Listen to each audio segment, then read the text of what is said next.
Hello guys, welcome back to my channel.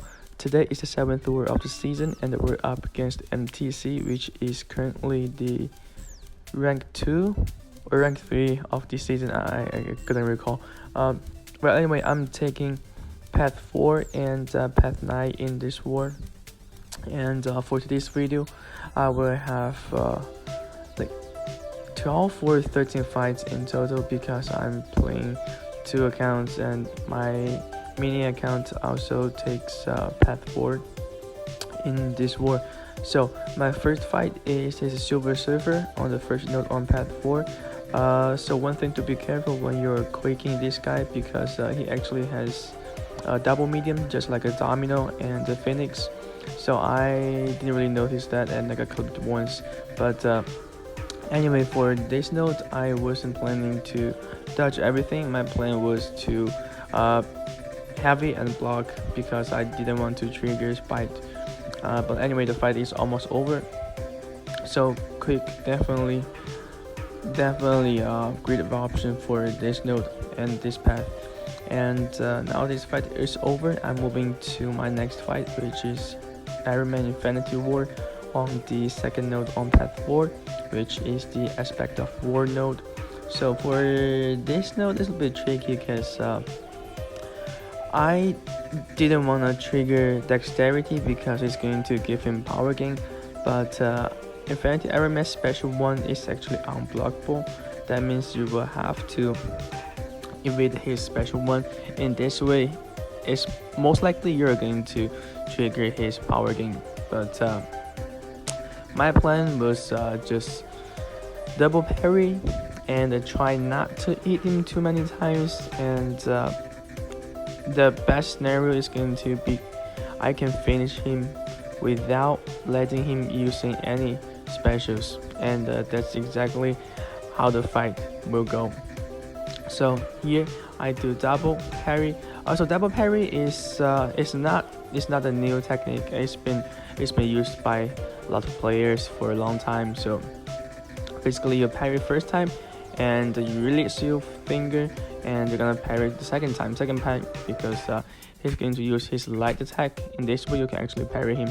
Now the fight is almost over. He is almost down to 15%. Another heavy to apply degen, and here the damage over time it actually killed him. This fight actually went way better than I expected, so I'm pretty happy about that. And now I'm moving to my next fight, which is Killmonger on the aggressive fury mini node.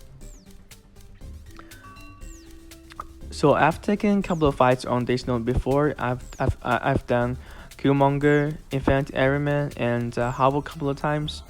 So this node is always tricky, and it also always get me nervous because the aggressive fury is real. When the opponent builds up some fury stacks, it's going to do some damage on you even through block. So for this fight I try not to hit him too many times because I didn't really want to bait him specials too often.